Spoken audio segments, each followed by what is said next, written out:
আসসালামু আলাইকুম ভিউয়ার্স, আজকে আমি দেখাবো বাংলাদেশি ট্রেডিশনাল চটপটি কীভাবে করতে হয়।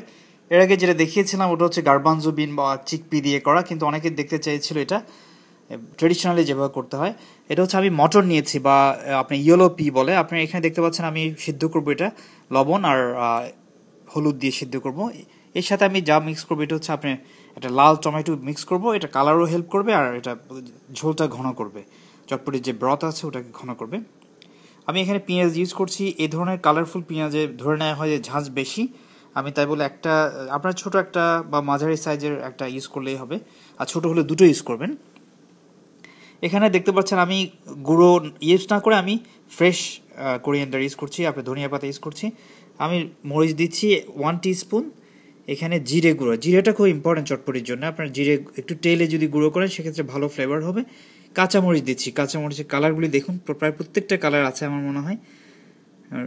আপনারা গোলমরিচ ইউজ করতে পারেন সামান্য, কারণ আমি এত রকম মরিচ ইউজ করাতে আর গোলমরিচটা কম দিচ্ছি, আপনারা চাইলে গোলমরিচ বেশি দিতে পারেন। এখানে দেখতে পাচ্ছেন আমি 3-4টা গোলমরিচের সাথে আবার 4টা ক্লোভ দিচ্ছি, আপনার লবঙ্গ দিচ্ছি। পরিমাণটা দেখুন কাঁচামরিচের, আপনার ঝাল কিন্তু এখানে আপনারা স্বাদ মতো ইউজ করতে পারেন। লবণ আমি এখানে দিচ্ছি না, কারণ লবণ আমি অলরেডি আপনার হলুদ আর লবণটা দিব আমি মটরের সাথে। আরেকটা ছোট প্যানে আমি একটা ডিম আর একটা আলুকে দুভাগ করে সিদ্ধ করছি। আলুটা আমি চটপটি দিয়ে দিব আর ডিমটা পরে গার্নিশিংয়ে কাজ করবে। মটরকে আমি যেটা করছি প্রথমে আপনারা সারা রাত ধরে ভিজিয়ে রাখতে পারেন বা কয়েক ঘন্টা ভিজিয়ে রাখতে পারেন, আমি কয়েক ঘন্টা ভিজিয়ে রেখেছিলাম। আর এখন যেটা করছি ওটা হচ্ছে হালকা লো হিটে আমি এটাকে একটু বয়েল করছি।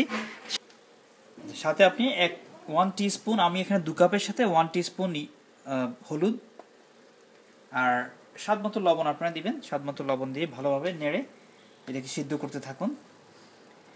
আপনারা এমনভাবে সিদ্ধ করবেন যাতে এটা খুব বেশি আবার গলে না যায় আর পানি একদম শূন্য যেন না হয়। কাঁচামরিচ, গোলমরিচ, লবঙ্গ, পেঁয়াজ আর টমেটো সব কিছুই ফ্রাই করছি যাতে ভালো ফ্লেভার ছড়ায়। 5-7 মিনিট এভাবে তেলে নাড়াচাড়া করার পর আমাদের টমেটোটা প্রায় স্ম্যাশ হয়ে গেছে। এখন আমি টমেটো আর অন্যান্য মশলার মিক্সটা চটপটিতে দিয়ে দিব, ভালোভাবে নেড়ে নিব।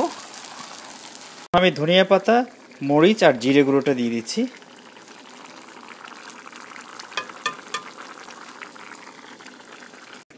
আলুটা চটপটিতে মিক্স করার আগে সিদ্ধ করা আলুটাকে আপনি একটু স্ম্যাশ করে দিতে পারেন, একটু নেড়ে দিবেন। মাঝে মাঝে দেখবেন পানি একদম ছাড়া যেন না হয়, পানি ছাড়া হলে ভালো লাগবে না। একটু আবার আপনি হাত দিয়ে নামার আগে হাত দিয়ে একটু টেস্ট করে নেবেন হয়েছে কিনা। প্রায় 25 থেকে 30 মিনিট এভাবে আমি রেখে দিব লো হিটে, মাঝে মাঝে নেড়ে দেব। প্রয়োজন আমি পানি দিব, কভার করে দিবেন।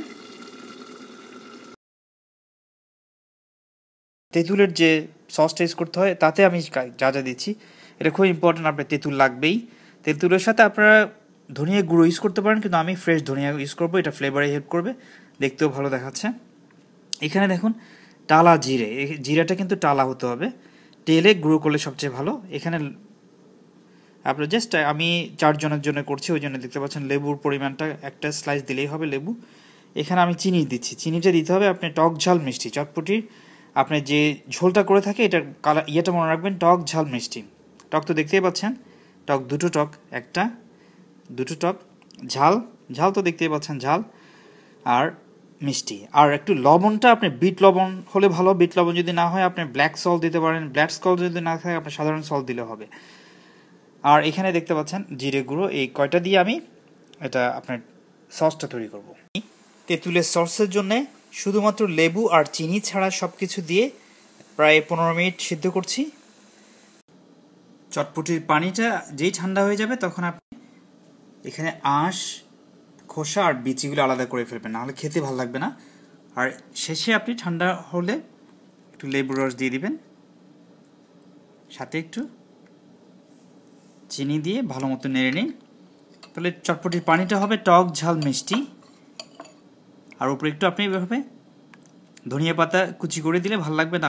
এরই মধ্যে রেডি হয়ে গেল আমাদের চটপটি, বাংলাদেশি স্টাইল চটপটি দেখতে পাচ্ছেন। এখানে আমি খুব একদম পুরোটা রাখিনি, কারণ একটু স্ম্যাশও করে ফেলেনি। আর নিচে একটু পানি আছে, দেখবেন একটু নিতে গেলে একটু পানি থাকবে, আমি পানি বলবো না, একটু ঝোল থাকবে। আর এর সাথে আপনি তো এমনিতেই পানিটা ইউজ করছেনই, এই পানিটা ইউজ করবেন। তেঁতুলের পানি, এটা খুব ইম্পর্টেন্ট। আর আমরা গার্নিশের জন্য যা যা ইউজ করছি, উপরে আপনি দিয়ে দেওয়ার জন্য যা যা ইউজ করি তাই দেখাচ্ছি। এখানে দেখতে পাচ্ছেন ফ্রেশ ধনিয়া কুচি, টমেটো কুচি, এখানে শশা কুচি, সিদ্ধ ডিম কুচি, লেবু, আর এখানটায় হচ্ছে আপনার কাঁচামরিচ কুচি। এগুলি উপরে একটু গার্নিশ করে দিয়ে তারপর খেলে ভালো লাগবে। এভাবেই আপনি চটপটি পরিবেশন করতে পারেন একটু পানিটা দিয়ে। আপনাদের কোনো প্রশ্ন থাকলে অথবা আপনারা রান্না করলে কেমন হয়েছে জানাবেন নিচে কমেন্ট করে।